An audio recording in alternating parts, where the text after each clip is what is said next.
Hello, I'm Steve Sokol, the president of the American Council on Germany. As many of you know, in less than a month, Atlantik-Brücke and the American Council on Germany were slated to hold our joint annual German-American conference in Washington, D.C. Due to concerns over the spread of COVID-19 and travel restrictions, we were forced to postpone the conference. Instead, we will hold a series of discussions with US and German experts via Zoom. Earlier this month, the chairmen of both organizations, John Emerson and Sigmar Gabriel, discussed the impact of the pandemic on Germany and the United States. They had this conversation with Juliane Schäuble, the US correspondent of the Tagesspiegel, and this is something that you can find on the websites of both organizations. On behalf of Atlantik-Brücke and the American Council on Germany, I'm delighted to continue the series of conversations today with a focus on the global economy. Please join me in welcoming our speakers. Professor Dr. Andreas Dombret. He's a dual US and German citizen and was the first representative from the private sector to serve on the board of the German Central Bank. He currently serves as Global Senior Advisor at Oliver Wyman. Sigmar Gabriel is the former Vice-Chancellor and former Federal Foreign Minister. He was elected chairman of Atlantik-Brücke just last June. And John Lipsky, the Peter G. Peterson Distinguished Scholar at the Henry Kissinger Center for Global Affairs at Johns Hopkins University's School of Advanced International Studies. John Lipsky is the former first managing director of the IMF. There is no doubt that COVID-19 has had a devastating impact on the global economy. It has disrupted global supply chains and brought national economies to a halt. Before looking at the global economy and how to get the economy going again, let's talk a little bit about the economic implications for the United States, Germany, and the European Union. John Lipsky, I'd like to start with you. Can you share your thoughts about the economic impact of the pandemic on the United States? Great, thanks, Steve. Yes, I'd be happy to, but before, let me thank you for the opportunity to appear with my distinguished colleagues and friends. This is a wonderful opportunity to exchange views. The US, well, first thing to say, this is absolutely unprecedented. People talk about recessions. This is a government-decreed economic lockdown. And it's occurring on a global scale. There's simply no precedent. So to attempt to do minute forecasting and expect to be highly accurate is to ask too much of even the best economists. Now, the IMF's recent forecast, just released last week, the World Economic Outlook, anticipated for the United States economy a decline in GDP this year of about 6% and growth in the following year of just under 5%. Put another way, the IMF expects that the US economy, after a very, very sharp downturn that was occurring right now in the midst of this national lockdown or shutdown, will still not quite have recovered back to the level of output at the beginning of this year by the end of next year. Now, even the IMF said that that was a fairly benign forecast because they're assuming that the economy will begin to grow already in the third quarter. And of course, that depends entirely on the course of the disease. However, it does at this time appear plausible that there can start to be effective relaxation of the shutdown in the US by the end of the second quarter. So perhaps that's what we're talking about.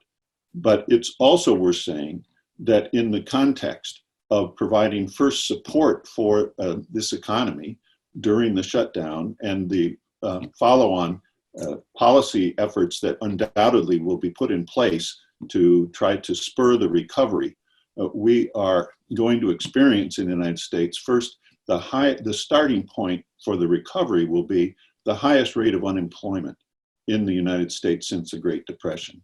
There are estimates that the unemployment rate could reach as high as 20% or so by the time that the shutdown starts to be reversed. Secondly, we're certainly going to have a budget deficit on a scale that has not been seen except in wartime previously. There are reasonable estimates of the US budget deficit this year could be 13%, 15% of GDP, depending on the course of the disease. And finally, the Federal Reserve has undertaken monetary efforts that are absolutely unprecedented. So already the fiscal and monetary side in the US, the Federal Reserve and the federal government have taken policy actions, expansionary policy actions that already dwarf what was done during the global financial crisis. The long run effects of all of this are going to be uncertain and not easy to manage. Maybe as a quick follow-up to that, just before we open the lines and let everybody else on the call, you were talking a little bit about some of the significant differences between the global financial crisis and this current crisis and the way in which governments have responded. I think it'd be really interesting for our listeners to hear some of those thoughts as well.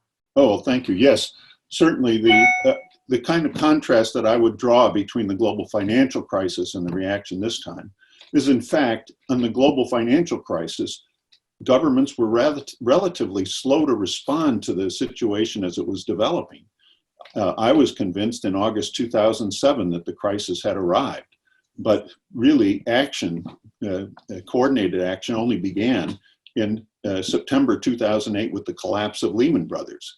So the start was slow, but once everyone got into action, there was a focus on providing cooperation and collaboration and coherence.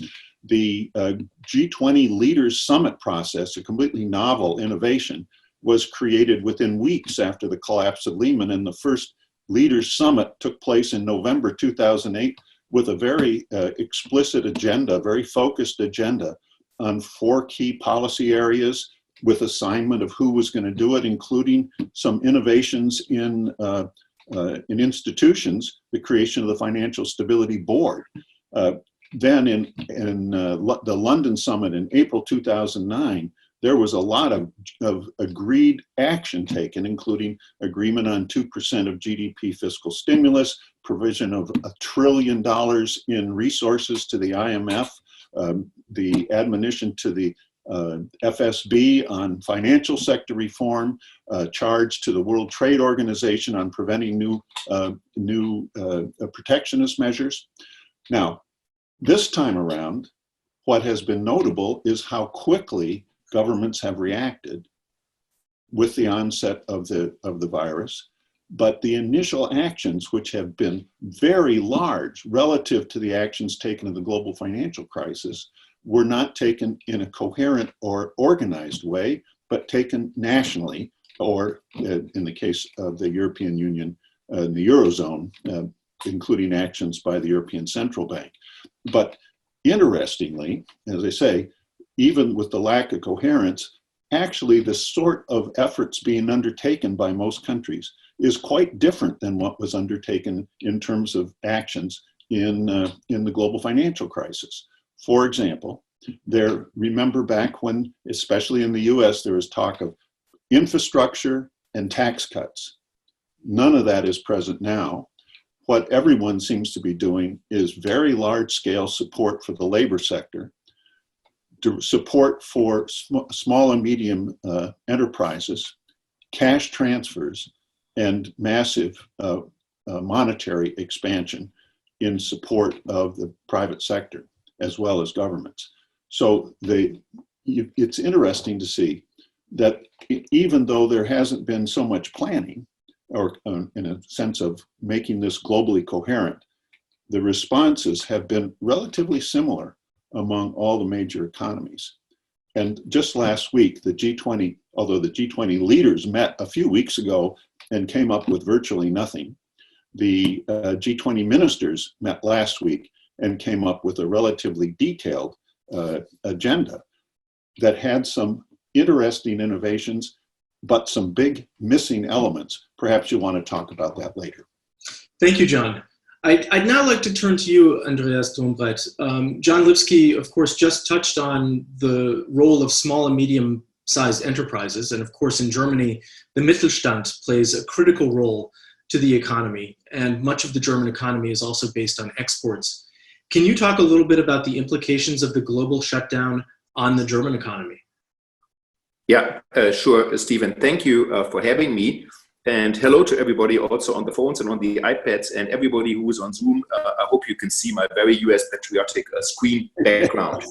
Now, this crisis is like no other before. Are you in San Francisco or it's only on the screen? I don't say. You have to figure it out. Yeah. So, how bad will things get in Germany? No, this is highly uncertain. It depends, of course, on the duration of the shock and the intensity of the shock. But I would like to structure my comments as follows. I think, and I'll then refer it to Germany. It depends on three things: on what kind of industrial structure does a country have, on economy, what kind of composition of its corporate sector does a country have, and third, how effective is the fiscal stimulus in the respective country? In your question, Steve, Germany. Let's start with the industrial structure. Now, lockdowns like the one John just talked about, they're bad for countries depending on labor-intensive activities because there are large output losses, and clearly Germany has a large construction sector. So no doubt in my mind that Germany is particularly vulnerable. Just think of the automotive sector. Producing automotives cannot be done from home. With regard to the second criteria, the shape of the economy, SMEs and especially small enterprises normally tend to have fewer buffers than large enterprises. And Germany has like 2 million of solo workers, so people who work by themselves, and solo entrepreneurs, I think it's called. And Germany has 3 million companies with less than 10 employees. So this is on the small side, and buffers must be lower there. So far, so the shape of the economy, which is normally stabilizing Germany, may not be in favor of Germany this time around. The third question is the sort of fiscal support. Now, the fiscal support in Germany was swift and it was sizable. And I'll come back to that in a second, because Germany is putting more than 25% of its GDP into the window. And of course, this will not all be used. And no quick recovery can actually be expected in Germany. But just like my friend John Lipsky, let me quote the IMF. The IMF is talking about a 7% decline in GDP this year for Germany, and an increase of 5.2% of next year. What is important, Steve, for me to say is that Germany is not in a self-supporting downward cycle. It's not as bad as the number may sound for an economist, because Germany has strong institutions like KfW, which can help sponsor enterprises. Germany has, as I just mentioned, a very determined government on the fiscal stimulus side. It has also good economic stabilizers, like what Germany can do in short labor, what the instruments Germany has in the unemployment insurance. The health system is above average. So Germany has these stabilizers, but you have to watch also the rest of Europe, because Germany is not alone in all of this, and you have to watch the United States because of the importance of the United States to Europe. And the euro area is predicted by the IMF to have a 7.5% decline in GDP and only a 4.7% rise in 2021. Monetary policy helps, and especially countries outside of Germany. The ECB is not buying that many bunds these days, but other treasuries from other countries. The banking sector, let me finish by that, which is always a question, because you need the banking sector to support small enterprises with smaller buffers. The banking sector in Germany is not making a whole lot of money, but the banking sector is very stable and has very good equity ratios coming out of the last global financial crisis. On the negative side is that interest rates will be low for long, and that will eat into into the profitability of the banks, but not immediately. What I am looking for is, of course, what will the effects on the shadow banks be? I'm not so worried about the banking sector. Maybe that answers your question a little bit, and I'll stop. Yeah, I think that's a great response, and I want to thank you for that. But since you brought up the fact that what happens in Germany does not happen in a vacuum, I'd like to bring Sigmar Gabriel into the conversation as well. Of course, tomorrow the European Council is meeting. Obviously, there have been discussions at the EU level about how to take on this challenge. And across the European Union, the pandemic has hit countries very, very hard. Obviously, as we've touched on, it's a public health crisis, but it's also an economic crisis of unprecedented proportion, to use the word that John was using at the very beginning.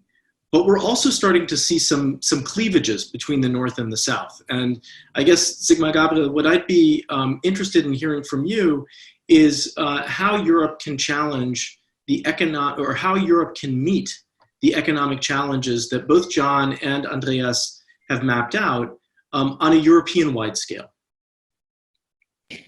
Thanks, Steve. And first of all, let me thank Andreas Dombret and John Lipsky for joining us. And I said it before we opened the session to John Lipsky. It's a great honor for us to have him at this conference. A person who is so experienced with crisis management can be useful for us. Coming to Europe, I mean, what you can see is not only on the national and European and international level is that this virus, COVID-19, is merciless.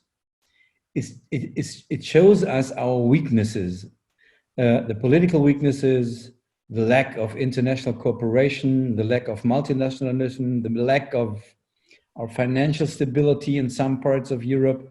So it's like a microscope where you can see sometimes small frictions between the European member states, much bigger, and to see that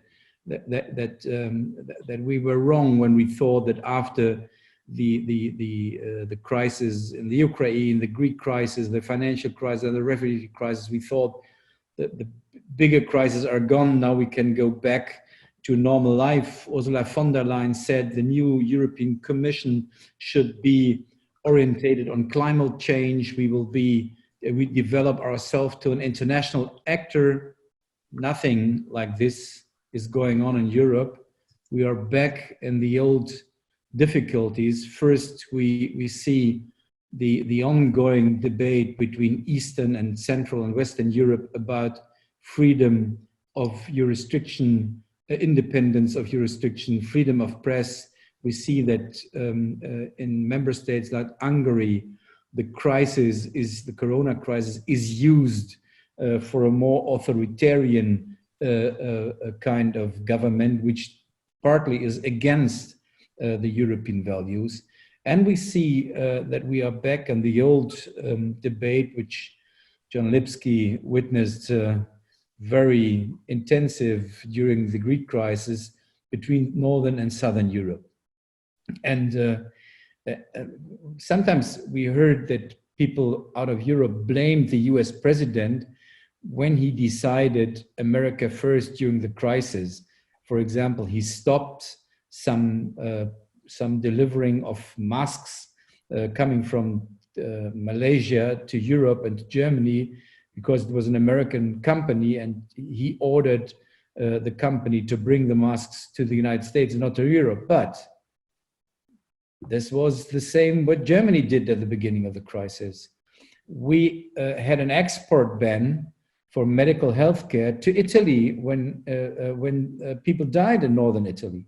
So I think you can see, fortunately, we lifted the export ban after 2 weeks, but you can see that the concentration of the very narrow national interests is not something which only happens in the United States. You also can see it inside the European Union.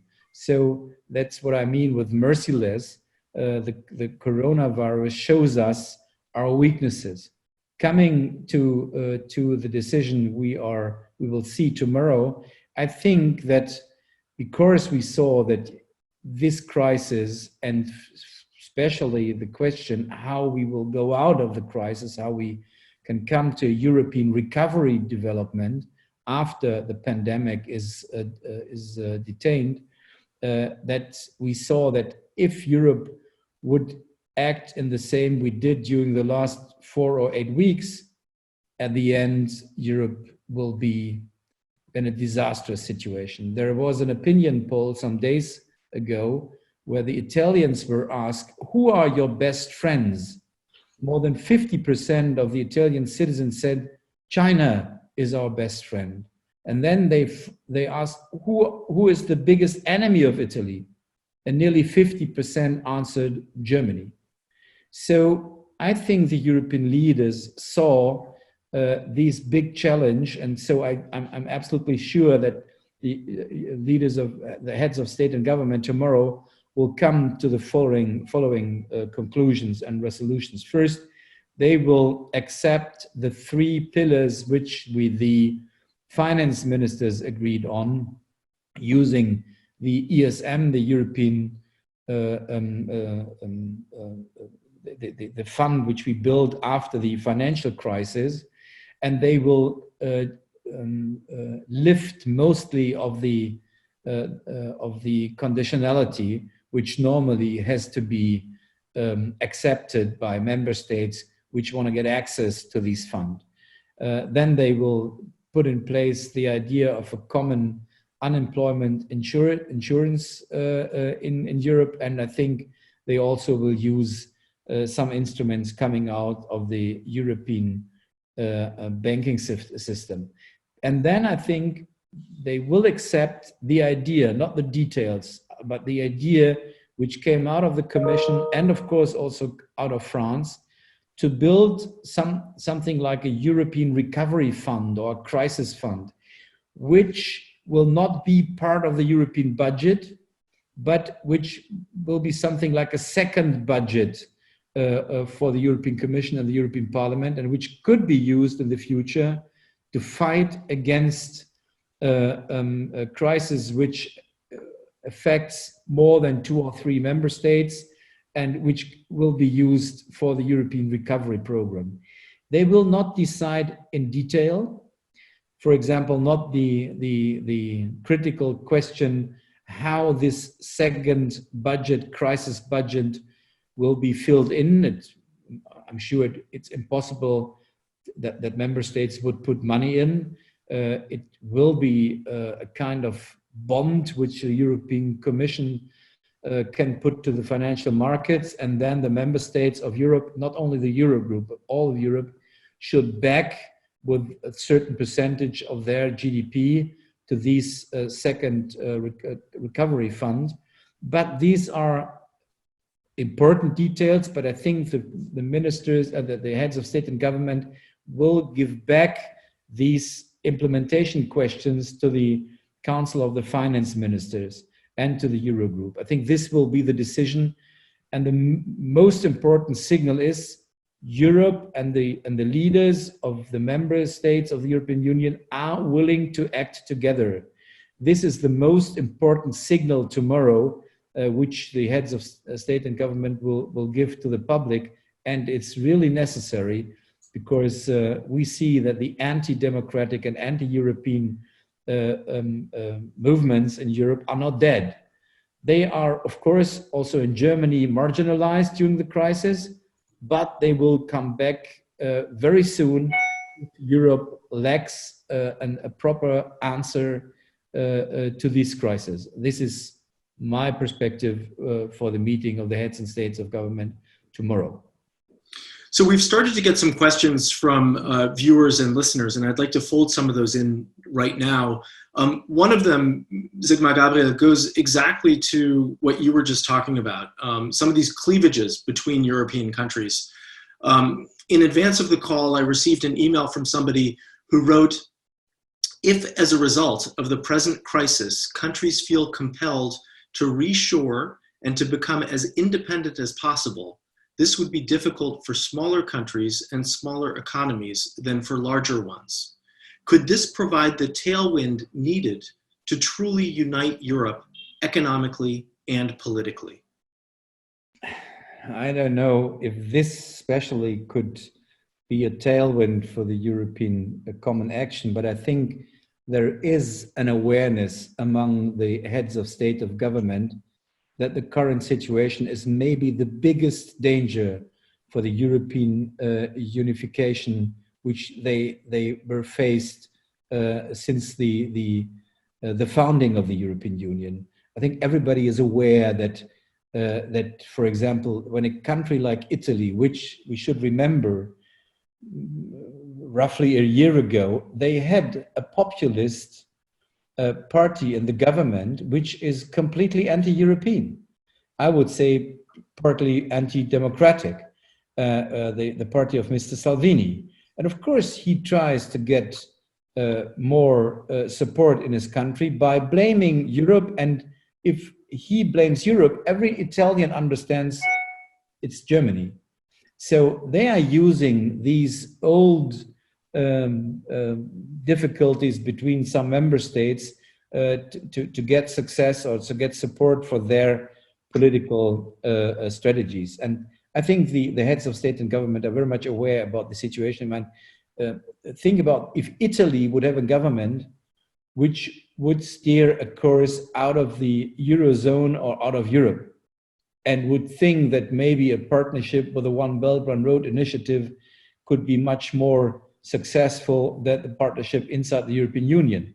That's something which would destroy the complete European Union. Or remember, we have a pro-European French president, Emmanuel Macron. Imagine during his next presidency and his re-election campaign, he would be naked. He would nothing to show that he was able to change the course of the European Union to more unity. It's not absolutely out of reality that his toughest competitor, the right-wing party, we call them in former days National Front of Marine Le Pen, could be in favor to get the next presidency of France. What will happen then? So I think these perspectives are very much aware in the debate among heads of state and government, and this, I think, is the tailwind they need to come to common solutions. But Europe, if it comes to financial issues, it's sometimes a very slow process. This is dangerous because the virus is not slow, but I cannot see any alternative than having a clear orientation through the heads of state and government, and then giving it back to the finance ministers, and then again come back with the last open questions to the heads of states and government. This will be the way I'm relatively sure they will find a solution. Thank you. I'd like to come back to something that you said earlier as well, Sigmar Gabriel. You said that we have to act together, that Europe will act together, and that will come out of the discussions tomorrow in Brussels. This is a theme that obviously was raised by Andreas Dombret when he was talking about the German approach, but also the European approach. And John, one of our listeners asks the question about the fact that as you were comparing the financial crisis of the late 2000s with today, that national measures were fast but not coordinated. And the question, I guess, particularly to you, John, and to Andreas, is that coordination needs time. Do you think that a coordinated response would achieve better results than a fast response, which we've seen? And I don't know, Andreas, if you or John want to take that first. Let me say the following. It seemed to me in the global financial crisis that the image and the reality of an attempt to make the policy response coherent added to confidence in the likelihood of success. So if the G20 leaders had never been created, and there had been no clear coordinated agenda, but everyone had just done the measures that they did anyway, I don't think they would have been as effective as they were in fact. So it seems to me to allow this opportunity for collaboration, clear opportunity for collaboration in the face of a very global challenge, to get away is to forfeit a lot of the ability of policymakers to help build confidence, which I think will be absolutely critical in the recovery phase, because there are going to be continued big challenges of many kinds. And the notion that there's a plan and that everybody's pulling together in this plan could be very important. I should also say that in the wake of the global financial crisis, there were some changes. One important, of course, was the creation of the European Stability Mechanism, the ESM. I must say personally, I'm a little disappointed and unhappy that it has become so controversial, because it was exactly created to deal with asymmetric problems in a coherent, unified way. So I hope it is useful. And if this recovery fund is going to come about, I hope it is made effective and also convincing to help build confidence. Yes, Steve, let me complement what John said. First of all, I agree with everything John said. I would like to add that when you come out with policies, these need to be convincing policies. And if you overpromise and then you have to pedal back, the negative effect is very, very large and very significant. So you must be sure that you don't overpromise and that you don't disappoint constituencies. This is a little bit happening. John pointed to the criticism of the ESM, and Sigmar Gabriel also mentioned, of course, the European Stability Mechanism.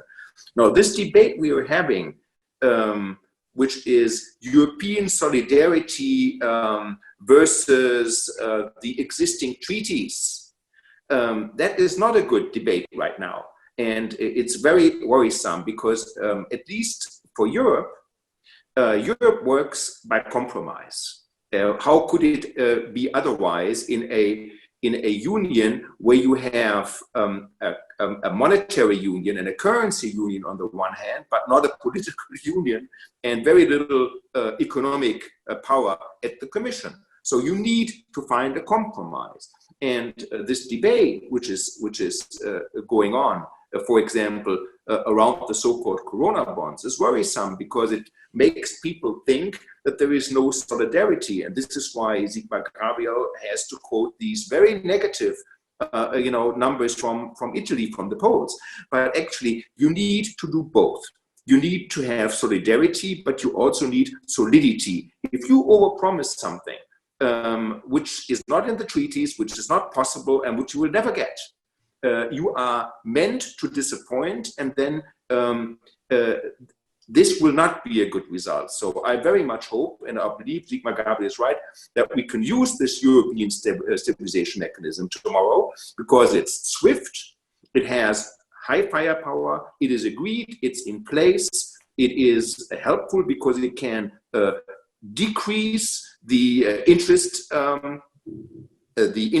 levels of the countries involved. That's exactly what you want. I don't see a stigma effect actually by using the ESM at all. The markets are not saying that either. So let's make sure that there is not an over-promising and not too much of a disappointment, but of a compromise which works.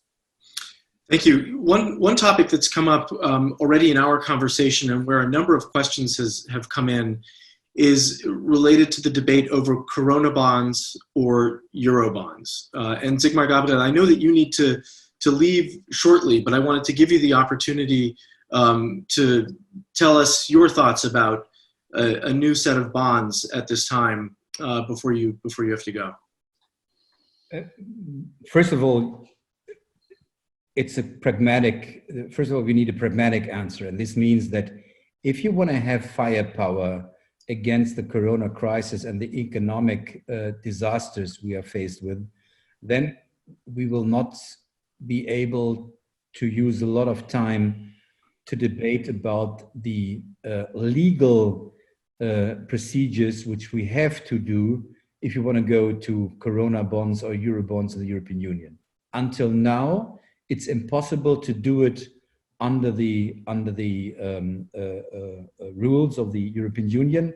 In Germany, especially, we have a constitutional court which had some red lines during the Greek crisis and the financial crisis, where we should not cross.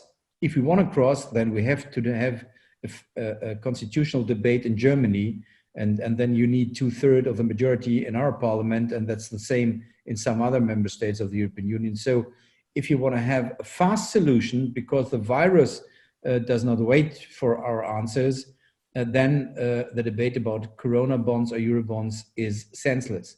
But at the end of the day, I'm not an economist, but maybe somebody should explain me where the big difference is between using the ESM if you reduce the conditionality. I mean, Andreas just said that this is a fast and proper answer. The reason why the Italians don't want to use it is that they are afraid to come under the same control like Greece were when they were not ruled by their own government, but by a troika where John Lipsky was one of the members. So it's a political debate that they will not hand over their democratic system to a technocratical team of representatives of the IMF, of the Eurogroup, and of the European Union. And that's a political debate, not a financial debate, and not a very pragmatic debate. So therefore, you have to reduce the conditionality, and then the Italians will accept it. But of course, who is financing the money on the ESM? Are the members of the Eurogroup. So if you discuss about solidarity and burden sharing, the ESM is a perfect example, therefore, that there is already a fund which fulfills these conditions. Second, if you come to, and I'm sure they will come to a second pillar for the crisis management and to build something like a recovery fund or crisis fund, then you have to answer who's financing these new fund.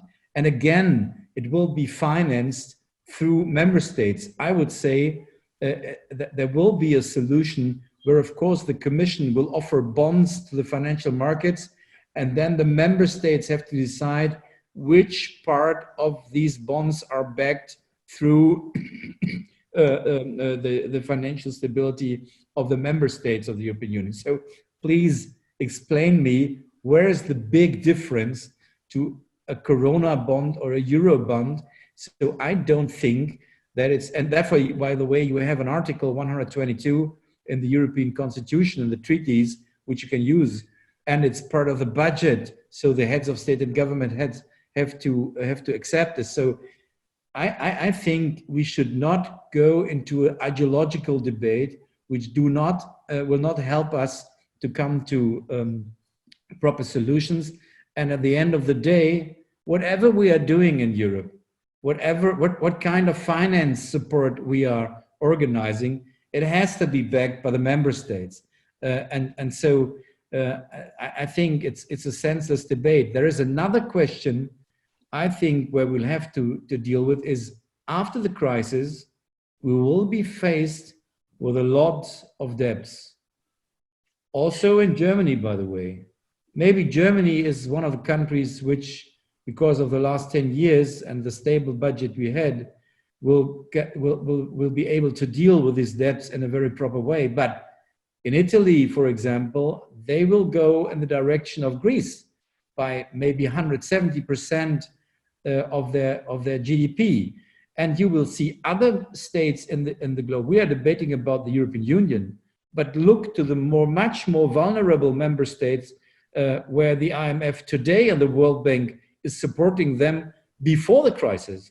And now they are entering in a disastrous situation where we are faced with famine in many parts of Africa, for example, or also in Latin America.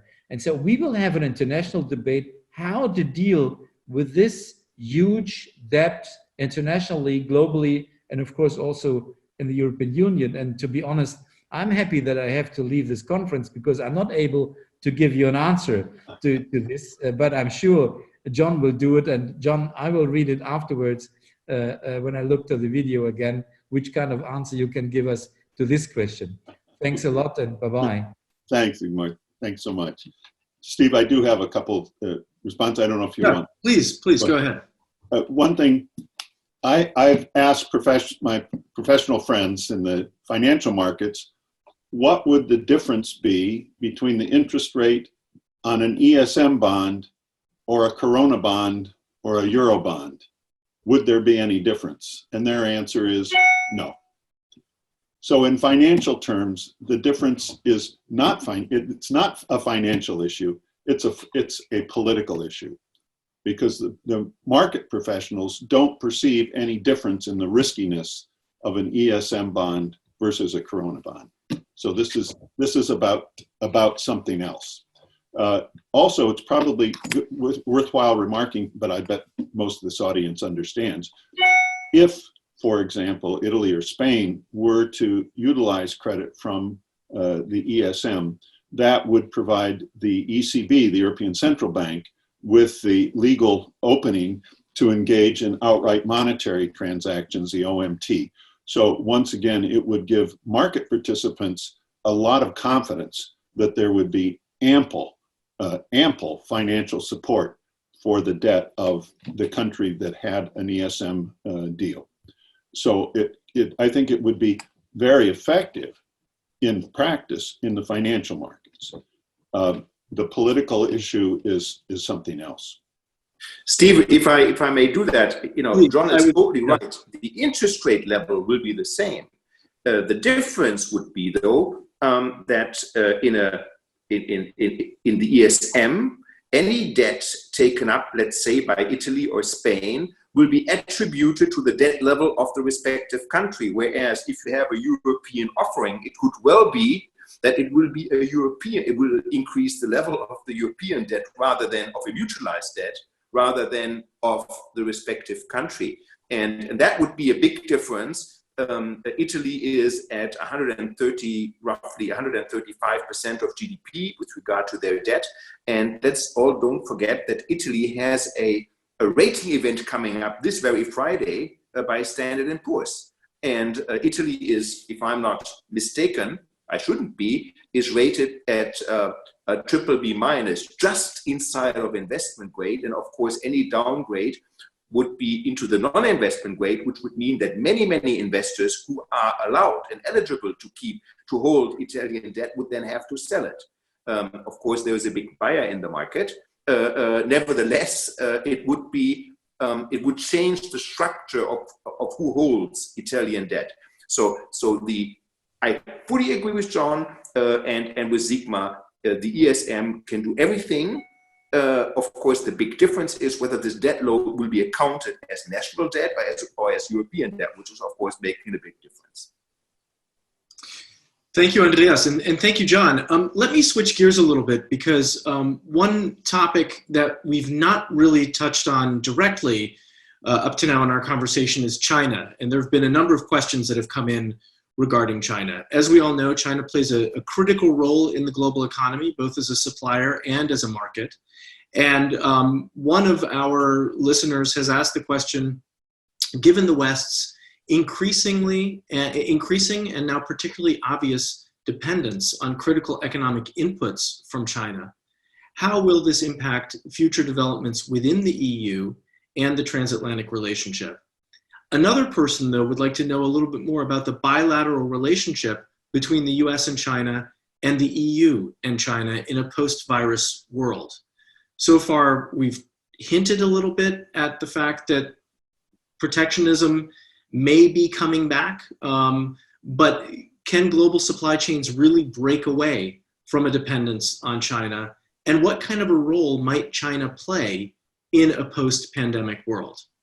Maybe I quickly start and then hand over to John. Now, China has grown since a long time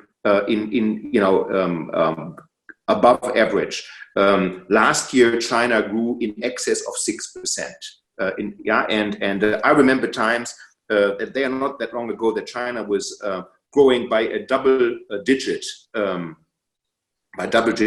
numbers. I remember, John, a meeting among central bankers where I was in the second row, where the Chinese governor was telling the German governor and all the others that China would only be growing at 11%. And the German governor said, is this a soft landing or a hard landing?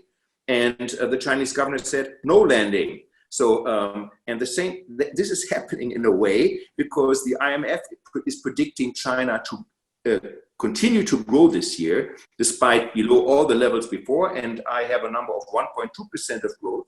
And in 2021, China is again expected to grow by in excess of 9% and having a very strong rebound next year.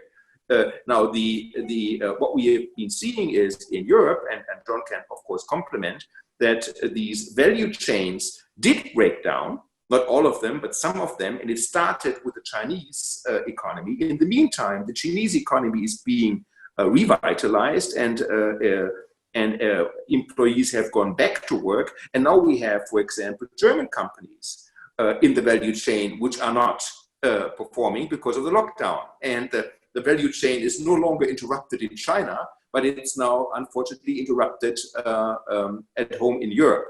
And we have the answer I can give you, Steve, really is depending on the length of the lockdown and the need to be more independent is clearly there, but it's easier said than done. In practice, that's not that easy to do. We are living in a world of globalization, in a world of shared practices, and that you can't repeat. You can try to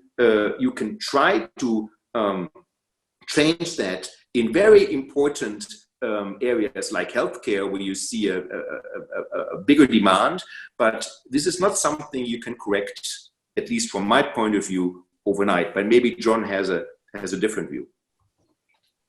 No, I would say exactly that, to echo what Andreas is just saying, that the notion that somehow this is going to represent a decisive turn back toward nationalization, toward nationalism, toward protectionism. Well, I'm somewhere between I don't think so and certainly hope not. Obviously, there will be some tendencies to say, well, we need to think in terms of the production chain for medical equipment, et cetera. This, in fact, represents that most countries didn't take seriously the need to stockpile material for a possible pandemic, et cetera. So somewhere between bringing some of that production back home and doing more to prepare in a more serious way is certainly going to be one result. But let's remember that there already before this event, there were some very large trends underway. One, China was no longer a significant recipient of foreign direct investment because much of the low-level, sort of low-value-added manufacturing that had previously started in China and been at the early stages of their rapid development had moved elsewhere, Bangladesh, Vietnam, etc. And China, its own economy, was becoming more concentrated on domestic production, consumption, services, etc. So China was becoming, let's call this a little bit more normal economy and less integrated in that sense with the rest of the world. So this trend undoubtedly will continue.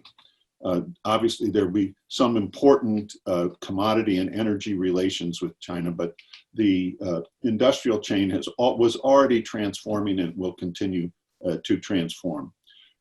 More broadly, it also seems to me, it's a cliche, but it's true, managing relations between the US and China, between the EU and China, are going to be decisive for the world's outlook in the next half century.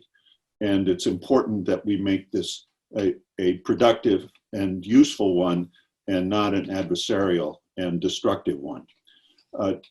Interestingly, there was something that took place last week at the G20 that I think is a potentially importance as a signal of what might be coming down the road, despite all the rhetoric about the virus and where it came from, and et cetera, et cetera. And that is that in the past number of years, Sigmar Gabriel talked about the difficulties of the emerging economies, and especially developing economies in this context. In the past, China has been refused to provide transparency about its debt relations with these countries. And if these countries ever needed to renegotiate their debt, China's view was, this is a sovereign matter, a bilateral matter. It's nobody else's business but ours. In the interim years, since the global financial crisis, China has now become the largest lender to these countries. And as I think probably this audience knows, if I say Paris Club, they understand what that is, which is the club of official bilateral and multilateral lenders to the developing economies, to the poorest economies. And the idea is, first, transparency. Everybody makes clear what they're doing. And secondly, if there's a need to renegotiate, it's done in concert, pari passu, as we say it. Everybody offers the same terms. Well, now China's the largest lender to those countries, and they need help. The G20 took a strong stand last week to say, first of all, we ought to provide debt service moratorium for all these countries from all official lenders, and endorsed a standstill for private lenders, called for transparency, called for cooperation on pari passu terms under the Paris Club. China's a member of the G20, so this will be an important issue. In essence, they're being asked, if you want to be a member of the Big Boys and Girls Club, will you live up to the rules of the Big Boys and Girls Club? This is an indication that China is willing to do so, but the proof of the pudding's going to be in the eating. Do they see their role as cooperative and more a member of the club, or do they consider that they can go their own way on the basis this is an issue of sovereignty and none of your business? Could be very interesting. Thank you. As we begin to wrap up, I'd like to ask you each one final question. On both sides of the Atlantic, there is talk about restarting the economy. Just this week, the German government announced it will take steps to reopen business while maintaining social distancing. For each of you, as we look to the future, whether it's weeks, whether it's months, what key elements need to be considered when developing a strategy for the economic recovery? From a German perspective, we are in the middle of it, because the most important thing is that these small and medium enterprises and some of the sectors which are so heavily challenged, like the aircraft sector, the transportation sector, that they don't die until this lockdown is being stopped. So we have all these companies on life maintaining measures, so to say. The market is being stopped, and the government is taking the role of giving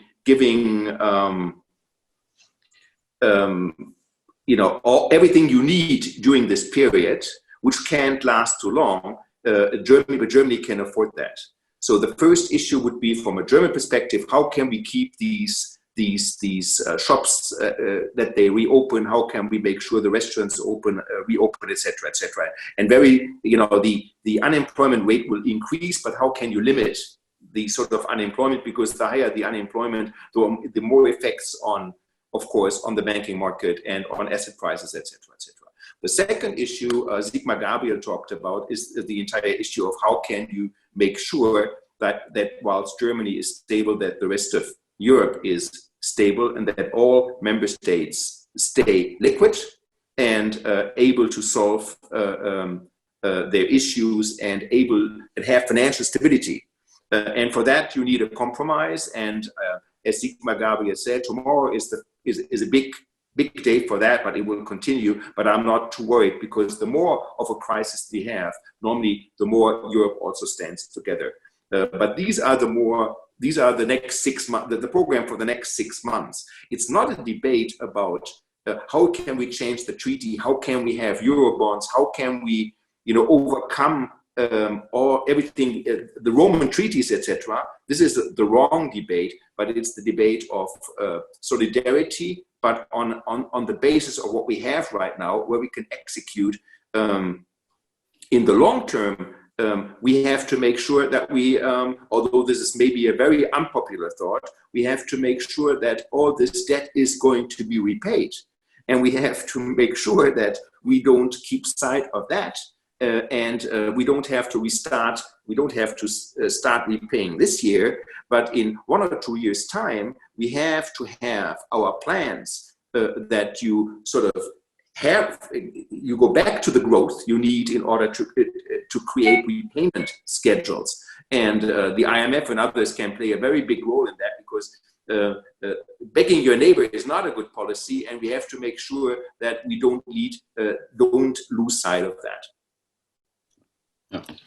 Yeah, I would look. The starting point is going to be determined for the recovery is going to be determined first and foremost by, let's call it, medical issues.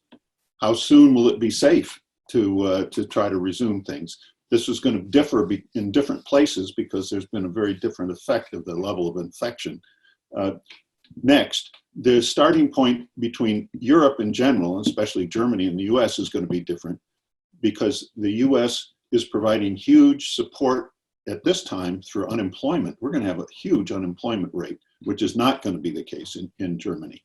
But similarly, the challenge for sure is going to be acute for small and medium enterprises and the service sector, that many small businesses will have been put in danger by this period of shutdown. So at the same time, and some very large industries, as Andreas already said, aircraft, but also airlines, the transportation sector, the hospitality sector, the tourism sector. No one really knows how fast it will come back and what kind of support it's going to be. So I'm sure that it's going to require some nimble and innovative policies to help get things going without creating, which is a risk, creating a bunch of zombie companies that really can't survive and would just run up more debt. China, parenthetically, has got lots of experience with that kind of problem. We need to avoid that, but while cushioning the process of rekindling the economy. And then finally, as Andreas said, the central banks will have acquired unbelievable amounts, unprecedented amounts of debt on their balance sheet. Not just government debt, but private sector debt. So even in the financial sector, this is going to be a challenge and require some innovation and nimbleness on the part of both the private and public sector. There's going to have to be a degree of cooperation and coherence in this phase that we've never faced before. It won't be simple, but hopefully Andreas is exactly right, that the sense of crisis will enhance the willingness to cooperate. Well, John Lipsky, Andreas Dombret, on behalf of both Atlantik-Brücke and the American Council on Germany, I want to thank both of you, and also Sigmar Gabriel, for helping us parse some of the challenges that we face in this unprecedented time. I also want to thank everybody who tuned in. I saw that there were well over 200 people at one point who were watching us, and there was a very, very active number of questions that we received and comments that we received, so I want to thank you for that participation. We didn't touch on many of the subjects that came up, which makes me think that we need to keep this conversation going.